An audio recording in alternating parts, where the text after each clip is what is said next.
आप कौन हैं जिस समय आपकी नींद खुलेगी तब पता लग जाएगा। प्रातः बिस्तरा छोड़े हम दुनिया को बुलाएं,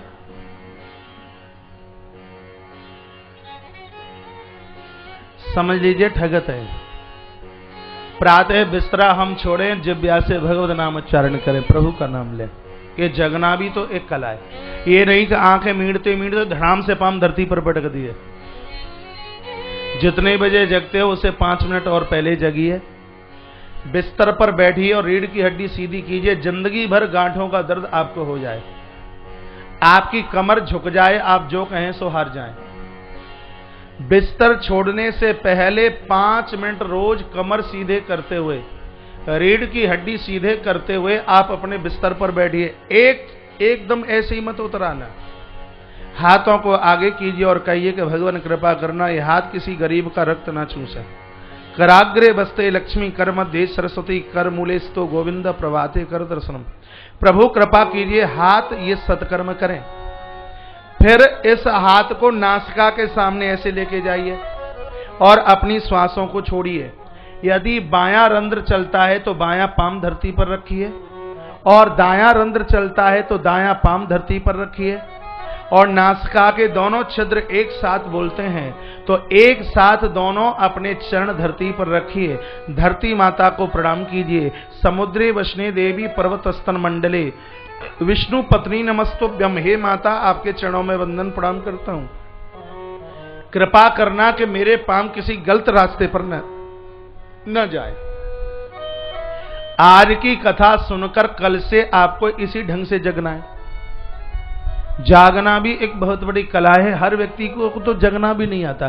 कभी कभी तो लोग जगते ही झगड़ा शुरू कर देते हैं।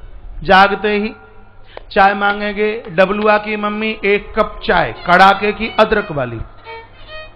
जागते जागते डबलुआ की मम्मी को मत बुलाइए। कप दर्शन नहीं, जागते जागते कर दर्शन कीजिए।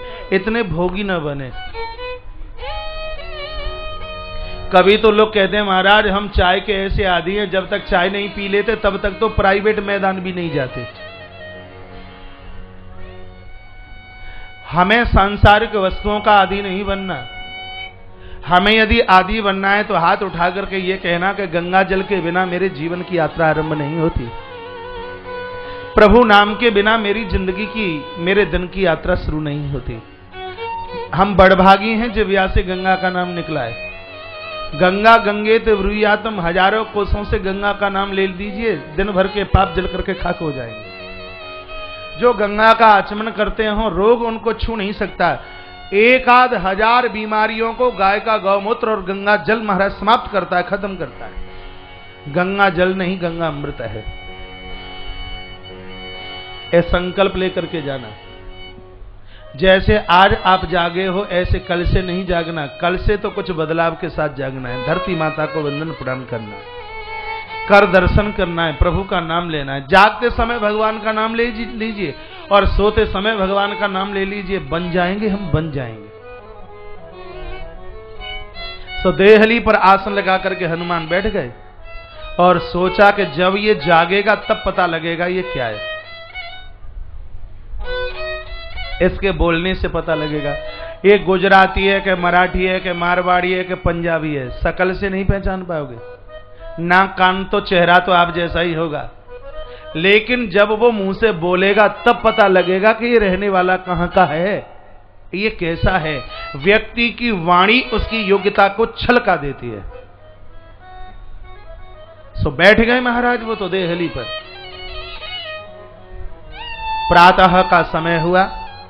इंतजार कर रहे हैं कि श्रीमान जी कब जगें और पता लगे कि ये भगत हैं कि ये ठगत हैं। विप्र रूप ब्राह्मण का वेश बना करके बैठे और उसी समय विभीषण जी महाराज जागे हैं। प्रभु आप कृपा कब करोगे? भगवान इतनी साल निकल गई, अभी तक तो आप पधारे नहीं। प्रभु प्रभु कृपा कीजिए। भगवान मेरे नाथ, मेरे सरकार, मेरे प्रभु कृपा कीजिए। हनुमान जी ने कहा राम रे राम, ये ठगत नहीं, ये तो बहुत बड़ा भगत है। जागते जागते प्रभु का नाम ले रहा है। जो जागते जागते भगवान का नाम लेते हैं हनुमंत लाल जी बजरंगी उनके ऊपर बहुत बड़ी कृपा करते हैं। पूरी कृपा करते हैं, ऐसे लोगों को उठाकर राम जी के चरणों तक पहुंचा देते हैं। ब्राह्मण का वेश बना करके चले, कर प्रणाम पूछी कुशलाई, विप्र कहूं निज कथा बजाई। महात्मा विभीषण ने वंदन प्रणाम किया। ब्राह्मण को पूछा, जरा अपना परिचय बताइए, आप कौन है? कि तुम हरि, क्या तुम भगवान हो, मेरे ऊपर कृपा करने के लिए पधारे हो, या दासन में कोई, या भगवान के दास हो, भगवान के भक्त हो?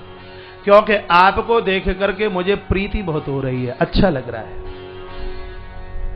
कोई संत मिले आपको, आप कैसे पहचानोगे कि संत है कि वह संत है? हमारे गुरुओं को कैसे पहचानोगे आप? हमारे महापुरुषों को, हमारे महात्माओं को आप कैसे पहचानोगे? वेशभूषा से नहीं पहचान सकते, सूरत शकल से नहीं संतों को पहचान सकते।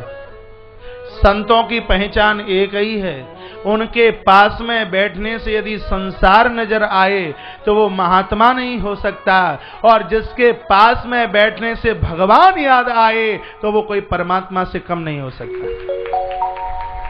जो ईश्वर को याद दिलाए, जिसकी छवि हमें भगवान को स्मृत कराए, जो ईश्वर की बात करे, बिजनेस और व्यवसाय की नहीं, समझ लीजिए वो संत है, समझ लीजिए कि वो महापुरुष है। मोरे हृदय, आपको देख करके मेरे हृदय में प्रीति उमड़ रही है कि तुम राम हो, आप कहीं में राम तो नहीं है।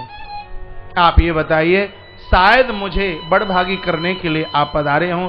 तब हनुमंत कही सब राम कथा निज नाम। उसी समय हनुमंत लाल जी वक्ता बने और महात्मा विभीषण श्रोता बने, और प्रभु राम जी की कथा का गायन करना हनुमान ने शुरू कर दिया।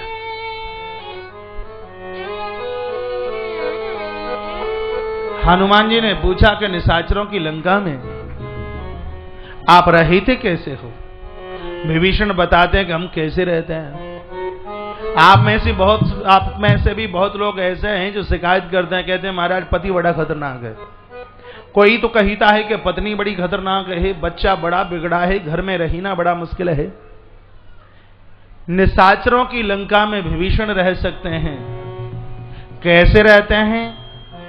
स्वयं विभीषण हनुमंत लाल जी को बताते हैं कि सुनहु पवन सुत रे हमारे, में दर्शन मगो देव विचार, साधक जाने अनाथा, करे गई कृपा पान कुल नाता, तामस तन कछु साधन नाई, दिन पद सरोज मन माई, अब मोहि भावरो जगन मनता, इनो हरि कृपा में लय लय संता, जो रघुवीर अनुग्रह कीना, तो तुम मोहि दरसोट दीना, सुनहु विभीषण प्रभु के रीति, करहि सदा से।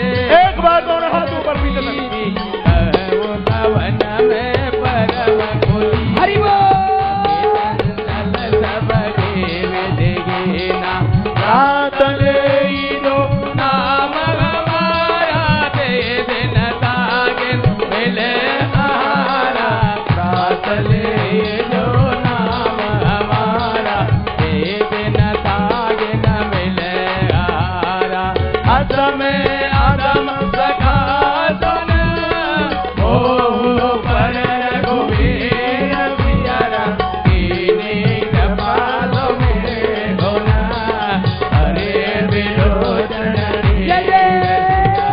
प्रातन जो नाम हमारा, ते दिन तागे न मिले आहारा, बस में आदम सखा सुनो, ओ पर रघुवीर हरि बोल, कीनी कृपालो मेरे क्यों न, हरे विलोचन नीर सियाव, रामचंद्र की जय, पवन सुत हनुमान की जय।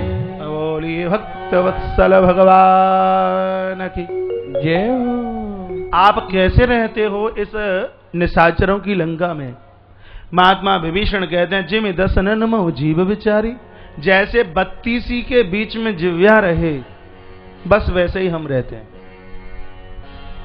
गोस्वामी तुलसीदास जी महाराज ने दांतों को कहा राक्षस और जिव्या को कहा विभीषण भक्त। जिंदगी में जीवन का निर्वहन करना है तो दांतों की तरह नहीं, जिव्या की तरह जीवन का निर्वहन कीजिए। जीव और दांत का अर्थ जानते हैं? आगे बैठी हुई बच्चियों से निवेदन है कि ध्यान कथा में दें, मन न लगे तो खड़े होकर चले जाना, कोई रोक टोक नहीं है, चरणों में ही प्रार्थना है। दांत और जिह्वा का अंतर, दांत राक्षस, जिह्वा संत। जिह्वा को संत क्यों कहा, दांतों को राक्षस क्यों कहा? इसलिए दांतों के बीच में भोजन करते करते कोई रोटी का टुकड़ा चुभ जाए, आपके दांतों में कभी रोटी का टुकड़ा कहीं चुभा हो, जिह्वा को तब तक चैन नहीं पड़ता जब तक दांत के बीच में से वो टुकड़ी ना निकल जाए, है? जिह्वा बत्तीसी के ऊपर घूमती रहेगी। इतनी इसको बेचैनी होती है, जब तक दांत के बीच में फंसा हुआ रोटी का ग्रास बाहर न निकल जाता टुकड़ा, तब तक जीव कितनी बेचैन होती है। लेकिन जिह्वा कभी कुछ कह दे तो ऐसे कटक से काट लेते हैं ये दांत। बस इसी का ये परिणाम है कि दांत पीछे आते हैं और पहले चले जाते हैं। देखा है, पीछे जन्म होता है और मर जल्दी जाते हैं। जिह्वा संग आती है और जीव के संग ही जाती है। महाराज निशाचर बनकर के जिएंगे तो दांतों की तरह तोड़ दिया जाएगा, और जिह्वा की तरह सज्जन बनकर के जियोगे तो यहां भी संतों के साथ रहोगे और वहां भी भगवंत के साथ में जिंदगी का आनंद लोगे। इसलिए दांत दुर्जन का प्रतीक है और जिह्वा सज्जन का प्रतीक है।